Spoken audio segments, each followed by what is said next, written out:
Gym খুঁজে পেয়েছি যেখানে মানুষকে অপ্রচলিত উপায়ে প্রশিক্ষণ দেওয়া হয়। ওই দিনটার কথা ভাবো যেদিন ভেবেছিলে আর কিছু করার নেই।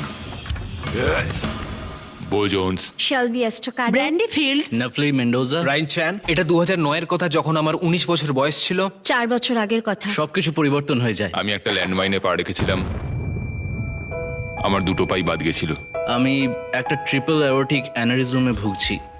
আমার একটা স্নোবোর্ডিং অ্যাক্সিডেন্ট হয়েছিল, তাতে আমার একটা T6 স্পাইনাল কর্ড ইনজুরি হয় আর আমার স্টারনাম ভাঙে। একটা বড় লাফ মারবো ডিসাইড করেছিলাম, অনেকটা বড় ছিল, আর ল্যান্ডিং এর সময় আমি ঠিক করে দেখতে পারিনি, পিঠ দিয়ে পড়েছিলাম আর মেরুদণ্ড ভেঙে গেছিল। একদিন আমার সৎ বাবার সাথে আমার একটু তর্কাতর্কি হয়। তখন আমরা সবাই আমাদের পিসির বাড়িতে ছিলাম। বাবা খুবই রেগে যায় আর তখনই সেখান থেকে বেরিয়ে যায়। আর মনে হয় 2 ঘন্টা পরে আমি আর আমার মা গাড়িতে করে বাড়িতে যাই। বাবা আমাদের জন্য অপেক্ষা করছিল। তারপর বাড়ি পৌঁছাই আর আমার মা চাবি খুলে ভেতরে ঢোকে। তারপর বাবা চেয়ার থেকে উঠে দরজার দিকে আসতে শুরু করলো। তারপর আমি শুধু শুনতে পেলাম না না না আর একটা গুলির শব্দ।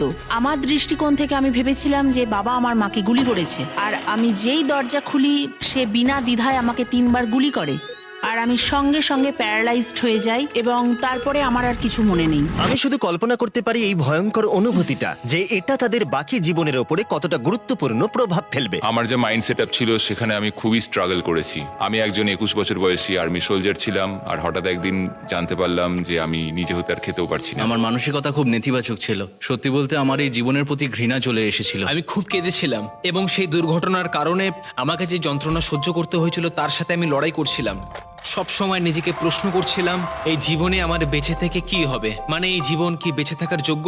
আমি একজন অ্যাম্পিউটি হিসেবে জুজুৎসু করতাম, আর এটা নিয়ে আমি এগোতে চাইছিলাম। একদিন আমি ট্রেনিং করছিলাম এবং সেদিন সেই ট্রেনিংটা খুব বাজে হয়েছিল। আমি তারপর গাড়িতে ফিরে যাই আর আমি নিজেকে শেষ করতে চাইছিলাম। অ্যাক্সিডেন্টের পর প্রায় 10 বছর ধরে আমি এইভাবেই ঘুম থেকে উঠেছি, আর প্রত্যেকদিনই মনে হয়েছে আজকেই আমি নিজেকে শেষ আমার করব। মনে আছে ঘুম থেকে উঠে দেখি আইসিইউতে আছি এবং তারা আমাকে বলেছিল আমার বুক থেকে পুরোটা প্যারালাইজড। কিন্তু এর পরেও তাদের জীবনে এমন কিছু ঘটেছিল যে তাদের হতাশা অনেক গুণ বেড়ে গেছিল। কিন্তু তারা হাল না ছাড়ার সিদ্ধান্ত নিয়েছিল। তারা কঠিন লড়াই করে নিজেদেরকে উন্নত করবে বলে ঠিক করেছিল। আমি সঙ্গে সঙ্গে তাদের বললাম আমি হাঁটতে যাচ্ছি এবং 6 দিন পরে আমি আমার ডান পায়ের বুড়ো আঙুল নাড়াতে শুরু করি। আর আমার মনে আছে আমি প্রথম পা রেখেছিলাম 11ই জুলাই। তবে আমি মাটিতে পা রেখেছিলাম সাহায্য নিয়ে, কিন্তু তবুও ওটা আমার প্রথম পদক্ষেপ ছিল। যদি আমি অতীতে গিয়ে নিজেকে বলতে পারতাম যে আমি ঠিক হয়ে যাব, তাহলে আমি ওটা একদম বিশ্বাস করতাম না।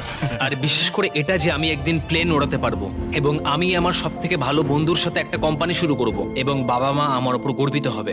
আমি সেই সব মানুষের সাথেই মেশা শুরু করলাম যারা আমাকে পজিটিভ ফিল করাতো। আমি কখনোই নিজেকে সেই রকম ভাবে অসহায় এবং দুর্বল অনুভব করতে চাই না। আমার নিজের জন্য কষ্ট পাওয়া বন্ধ করতে হয়েছিল। আমরা যেগুলো করতে পারি আর করতে পারি না সেই বিষয় নিয়ে কথা বলি, কিন্তু আমি বিশ্বাস করি এমন কিছু নেই যা আমরা করতে পারি না। শুধু একটা গুরুত্বপূর্ণ উপায় খুঁজতে এই হবে। সমস্ত অ্যাথলিটদের মানসিকতা পরিবর্তনের কারণ ছিল একটা জিম যার নাম ছিল এটিএফ। 10 বছর আগে এটি প্রতিষ্ঠা করেছিলেন ডেভিড ভোবোরা, একজন প্রাক্তন এনএফএল প্লেয়ার, যিনি একটি সুযোগ পেয়েছিলেন যা সবকিছু বদলে দিয়েছিল। আমি যদি এটা বলতে পারতাম যে এটা একটা খুব বড় বিজনেস প্ল্যান, কিন্তু এটা নয়। তিনি যখন প্রথম শুরু করেছিলেন এটা, তিনি ট্রাভিস মিলসের সাথে দেখা করেছিলেন। তিনি একজন অ্যাম্পিউটি ছিলেন যিনি যুদ্ধে তার 4টি অঙ্গ হারিয়েছিলেন।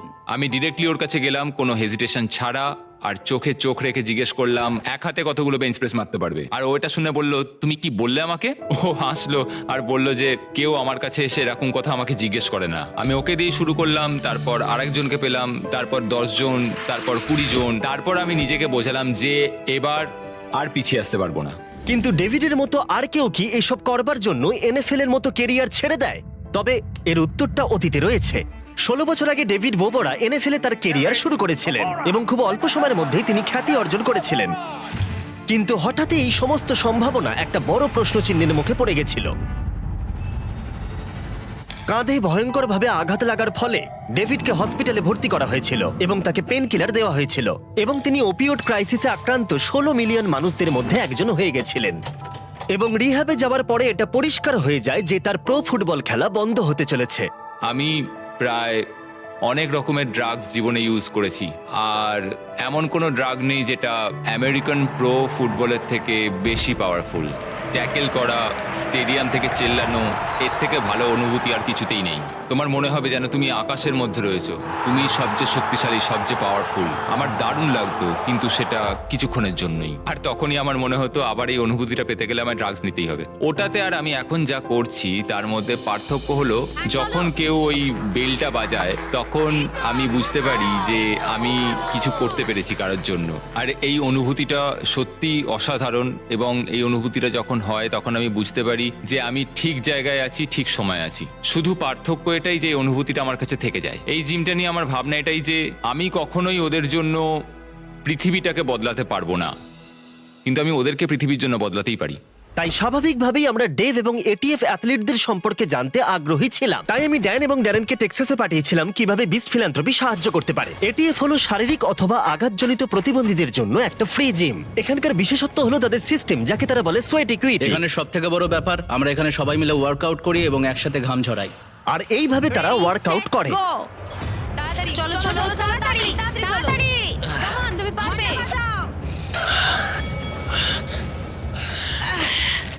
একই অনুভূতির লোকেরা একে অপরকে সাহায্য করার অভিজ্ঞতাটাই আলাদা, কারণ তারা একে অপরের অসুবিধাটা বুঝতে পারে। এই শেয়ার্ড এক্সপিরিয়েন্স আর আন্ডারস্ট্যান্ডিং অ্যাথলিটসদের একটা এমন কমিউনিটির জন্ম দিয়েছে যাতে এক একজন ব্যক্তি তাদের হাইয়েস্ট পোটেনশিয়ালে পৌঁছতে পারে।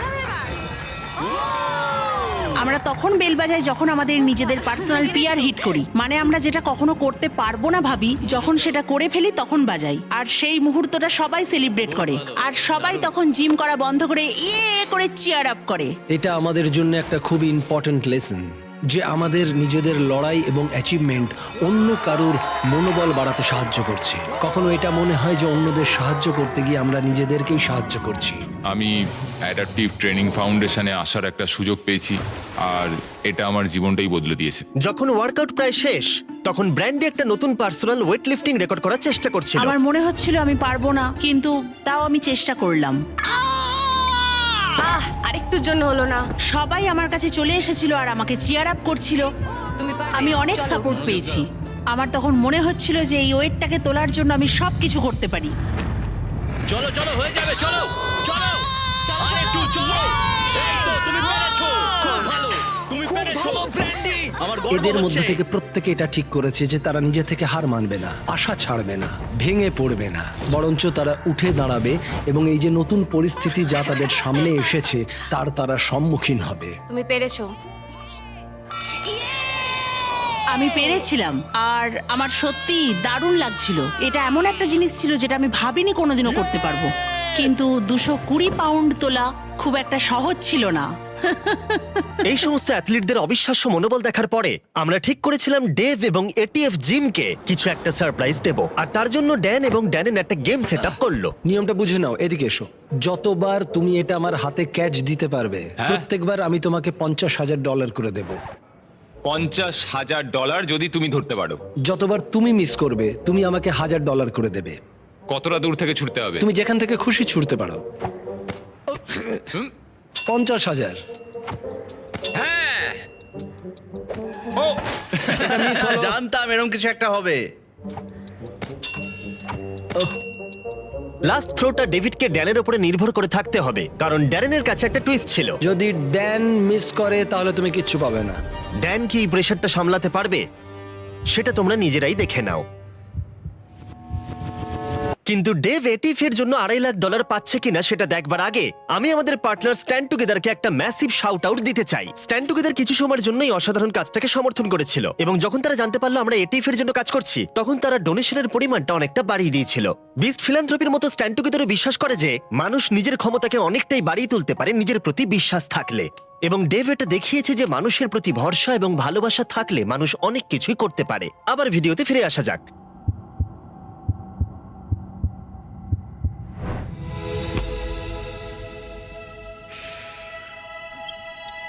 এই যে তুমি এইটা জিতে নিয়েছো। তুই সত্যি বলছো? আমি এটাকে পুরো $2.5 লাখ করে দেবো। তুমি খুব ভালো কাজ করছো। আমি তো তোমাদের দুজনকে অনেক অনেক ধন্যবাদ। একটা প্রবাদ আছে যে চরিত্র লোহার মতো হয় আর সেটাকে আগুনে পুড়িয়ে তৈরি করতে হয়। এনাদের মধ্যে অনেকেই এটা বলেছিলেন যে তারা যদি কখনো সুযোগ পান তারা সময়ে পেছনে গিয়ে তাদের সঙ্গে যে দুর্ঘটনা ঘটেছে সেটা তারা আটকাতে চান না। আর এটা খুবই আশ্চর্যের ব্যাপার। এটা আমার কাছে খুব ইন্সপায়ারিং ঘটনা, আর আমি যতবার শুনি আমার গায়ে কাঁটা দিয়ে ওঠে। পৃথিবীতে কোনো কিছুই কোনো কারণ ছাড়া ঘটে না। আমি যদি বোমটার ওপর পা না রাখতাম আমি কখনো জানতেই পারতাম না যে আমি নিজে হতে ঠিক কি কি করতে পারি, আর তার সাথে পসিবলি ইনফ্লুয়েন্স করতে পারি। আমার ইনজুরি হওয়ার পর থেকে আমি এখন যে অবস্থায় আছি, এখন আমার পৃথিবীতে বেঁচে থাকার উদ্দেশ্য রয়েছে, আর এখন আমার মনে হয় আমি আগের থেকে অনেক বেশি শক্তিশালী। এই ট্রমাগুলি তাদের জীবনে যে কোনো অবস্থায় যে কোনো বাধার সম্মুখীন হওয়া এবং কখনো হাল না ছেড়ে দেওয়ার শিক্ষাই দিয়েছে। আমাদেরও এদের থেকে শিক্ষা নেওয়া উচিত। আমরা যেন কোনো অবস্থাতেই হাল না ছেড়ে দিই আর কোনো বাধার সম্মুখীন হতেই ভয় না পাই। কখনো হাল ছাড়বে না, তাহলেই তুমি তোমার ভেতরের শক্তিকে অনুভব করতে পারবে। ডেভ এই $20 মিলিয়ন দিয়ে এরকম আরো সেন্টার খুলতে চায় যেখানে ও আরো অ্যাথলিটদের ট্রেন করতে পারবে, যেখানে তাদের সাহায্য করতে পারবে এবং আরো অ্যাডাপটিভ অ্যাথলিট কোচেস তৈরি করতে পারবে যারা এই প্রোগ্রামটাকে নিজেদের মনে করবে। তাই প্লিজ ডোনেট বাটনে ক্লিক করুন বা ডেসক্রিপশনের লিংকে যান এই পরিকল্পনাকে বাস্তবায়িত করতে। লিংক ডেসক্রিপশনে দেওয়া আছে।